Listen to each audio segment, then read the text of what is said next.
ఉమ్. Sir ఒకటి ఇందులో ఈ సమ్మె కారణంగా దాదాపు తెలంగాణ ఏర్పడిన 12 ఏళ్ళ తర్వాత నిన్న హుజూరాబాద్ దగ్గర ఎక్కడోనంట కొంతమంది తెలంగాణ వద్దు ఉమ్మడి ఆంధ్రాయం వద్దు అప్పుడున్నప్పుడే ఆర్టీసీ చాలా బాగుంది ఇప్పుడు చాలా దారుణంగా పడిపోయింది చాలా దారుణంగా తయారైందని కొంతమంది మహిళా ఉద్యోగులు కొన్ని నినాదాలు చేశారట అక్కడ నిన్న.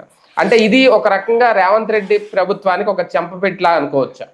అది గనక ఎక్కువ అయింది అనుకోండి, రేవంత్ రెడ్డికి వ్యతిరేకంగా తెలంగాణ ఉద్యమం పెరుగుతుంది మళ్ళీ. అవునా? ఇదిగో చంద్రబాబు మనిషి కాబట్టి మళ్ళీ ఆంధ్రాని విలీనం చేయడానికి కుట్రలు అని సమ్మె డిబేట్ అయిపోతుంది. అప్పుడు అది అట్లా నినాదం చేస్తే నోటి దొత్తర అంత మించేం లేదు దాంట్లో.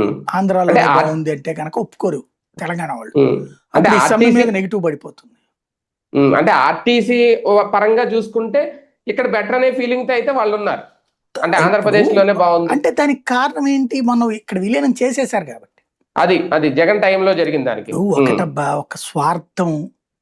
మనవాడు తప్పు చేసినా సరే తప్పుని తప్పనకపోతే తన్నోడి నన్నోడినా నన్నోడి తన్నోడినా పరిస్థితి అవుతుంది. ఇప్పుడు ఆర్టీసీ రాష్ట్రం విడిపోయింది, ఇంతవరకు ఆర్టీసీ ఆస్తులు డివైడ్ చేయకుండా అక్కడ నొక్కేసుకుని వాడేసుకుంటున్నారు.